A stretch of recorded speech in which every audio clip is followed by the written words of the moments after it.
এখন আপনি যদি বিশ্ব শান্তি চান তাহলে আপনাকে মন এবং দেহ এই দুটো জায়গাতে ফোকাস করতে হবে প্যারালালি, সমানভাবে।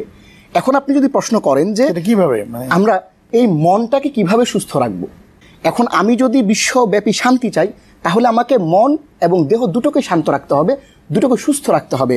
সুস্থ যদি আপনার থাকে মন, সুস্থ যদি আপনার থাকে দেহ, তাহলে সুস্থ থাকবে সমাজ, সুস্থ থাকবে দেশ এবং সুস্থ থাকবে আপনার পুরো পৃথিবী। এখন আপনার যে রুহের যে অংশটুকু, এতটুকুকে সুস্থ রাখার জন্যে আল্লাহ এর খোরাকের জন্যে আল্লাহ ওহির জ্ঞান দিয়েছেন। আল্লাহ বলছেন ওয়ালা ইউহিতুনা বিশাইইন মিন ইলমিহি ইল্লা বিমা শাআ, যে আমি তোমাদেরকে খুব অল্প পরিমাণে জ্ঞান দিয়েছি এবং তোমরা অতটুকুই জ্ঞান তোমরা অর্জন করতে পারবে যা আমি চাই, ততটুকুই তোমরা জ্ঞান অর্জন করতে পারবে। এই ওহির জ্ঞানের বিষয়ে আল্লাহ কোরআনে বলেছেন সূরা বাকারার মধ্যে, ওয়াল্লামা আদামাল আসমা কুল্লাহা, আল্লাহ সকল কিছুর জ্ঞান আল্লাহ এই মানুষকে দিয়ে দিয়েছেন।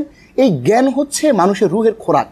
রুহটাকে সুস্থ রাখার জন্যে আপনার জ্ঞান অর্জন করতে হবে। ছোট্ট একটা প্রশ্ন, সেটি হচ্ছে এই জ্ঞানটাকে অবিভাজ্য কিনা? না, এই জ্ঞানটা অবিভাজ্য না। আপনার ফিজিক্স, কেমিস্ট্রি, বায়োলজি, উলুমুল হাদিস, কোরআন, উলুমুল কোরআন সকল কিছু এই অবিভাজ্য ইলমের অন্তর্ভুক্ত।